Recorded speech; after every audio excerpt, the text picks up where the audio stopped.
Quarta-feira, 7 de outubro de 2020. É hoje o primeiro debate entre o vice-presidente Mike Pence e a senadora democrata Kamala Harris. O News for Life está começando.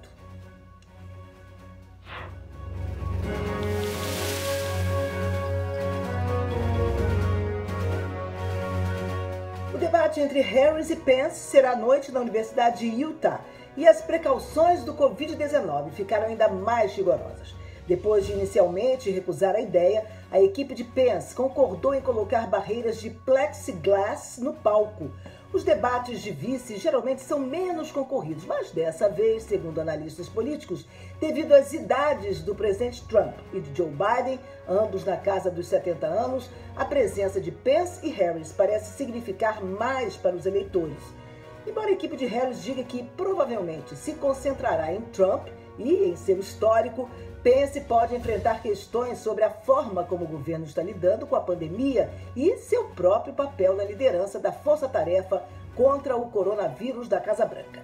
Programa imperdível às 9 da noite, horário do leste americano, transmitido num pool de todos os principais canais do país.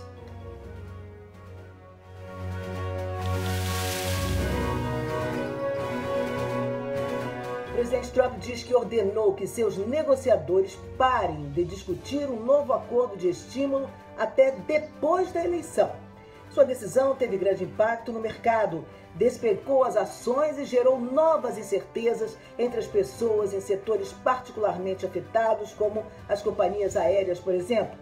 Embora o Congresso tenha medido forças durante meses sobre as propostas de estímulo, a presidente da Câmara, Nancy Pelosi, e o secretário do Tesouro, Steven Mnuchin, parecem estar montando um novo e forte esforço para fechar um acordo em breve.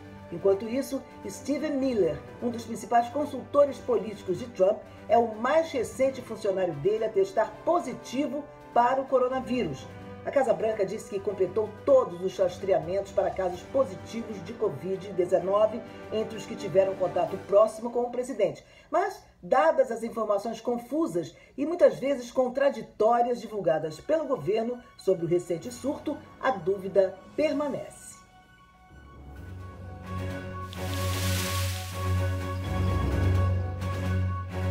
Metade dos estados americanos está vendo agora um aumento nos diagnósticos de coronavírus e o país acabou de ultrapassar 7,5 milhões de casos notificados. O Dr. Anthony Fauci diz que os Estados Unidos podem ter 400 mil mortes de Covid-19 neste inverno se as recomendações de saúde continuarem a ser desrespeitadas.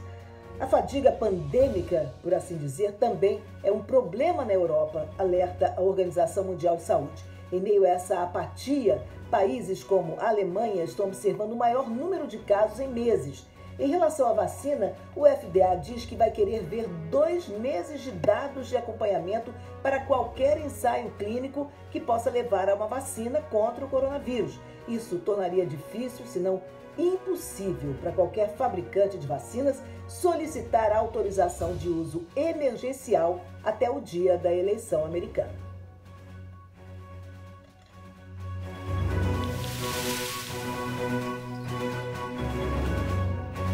A reputação global da China está afundando por causa da pandemia do coronavírus. A Pew Research entrevistou pessoas de 14 países, incluindo Estados Unidos, Canadá, França, Alemanha, Austrália, Japão e Reino Unido, e descobriu que os entrevistados em todos os países tinham uma visão negativa da China.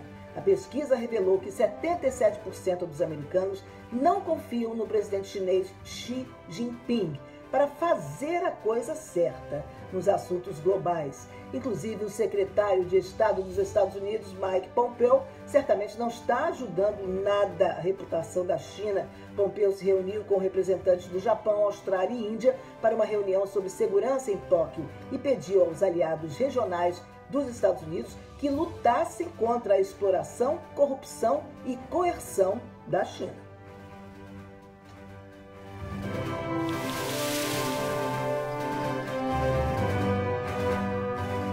Amazon, Apple, Google e Facebook detêm poder de monopólio em segmentos-chave de negócios e abusaram de seu domínio no mercado, de acordo com uma investigação parlamentar que levou 16 meses sobre os gigantes da tecnologia. O painel Antitrust do Comitê Judiciário da Câmara emitiu uma condenação e disse que a conduta anticompetitiva das empresas prejudicou a inovação e enfraqueceu o mercado. Os resultados desta investigação podem levar a uma legislação para controlar a influência da chamada Big Tech. As autoridades antitrust do Departamento de Justiça e da Federal Trade Commission também estão se preparando para uma ação judicial contra algumas das empresas. Amazon, Apple, Google e Facebook se manifestaram contra o relatório.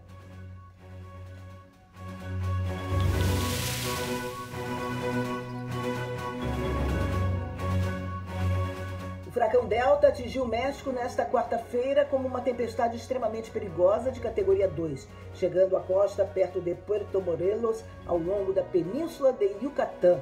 O Centro Nacional de Furacões em Miami disse que imagens de satélite, dados de radar de Cuba e observações de superfície no México indicam que o centro do Delta chegou em terra por volta das 5h30 da manhã, horário local, com ventos de 175 km por hora. O governador de Quintana Roo, Carlos Joaquim, advertiu os moradores e turistas que é um furacão forte e poderoso e que não tinha visto uma tempestade como essa desde o furacão Wilma em 2005. A força do Delta aumentou em 80 milhas por hora em apenas 24 horas e seus ventos máximos atingiram um pico de 145 milhas por hora, o que equivale a 230 km por hora antes de enfraquecer ao se aproximar da costa. Os meteorologistas avisaram que ainda era uma tempestade extremamente perigosa, com risco de vida, que poderia elevar os níveis de água de 2 a 4 metros de altura, 9 a 13 pés, junto com ondas gigantes e perigosas, gerando grandes inundações. Milhares de residentes e turistas de Quintana Roo foram levados para abrigos do governo.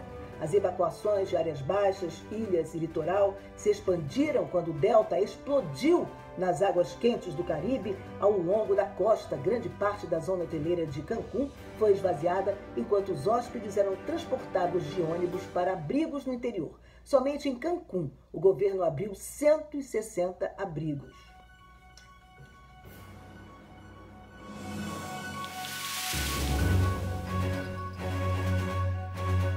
LeBron James e o Lakers estão de volta ao controle das finais da NBA, a uma vitória do 17º campeonato da franquia. Ontem, James terminou o jogo com 28 pontos, 12 rebotes e 8 assistências. A cesta de 3 pontos de Anthony Davis a 39 segundos e meio do fim do jogo foi fundamental e o Lakers venceu o Miami Heat por 102-96 no jogo 4. Jimmy Butler, atual estrela do Miami, que fez 40 pontos no jogo 3, dessa vez muito marcado, só conseguiu fazer 22 pontos. O jogo final será na próxima sexta-feira e tudo leva a crer que o Lakers vai levar a taça. Mas como dizem os especialistas, o jogo só termina quando acaba. E o News for Life vai ficando por aqui com informações da CNN americana e NBC. Obrigada pela companhia e eu volto amanhã. Conto com você aqui.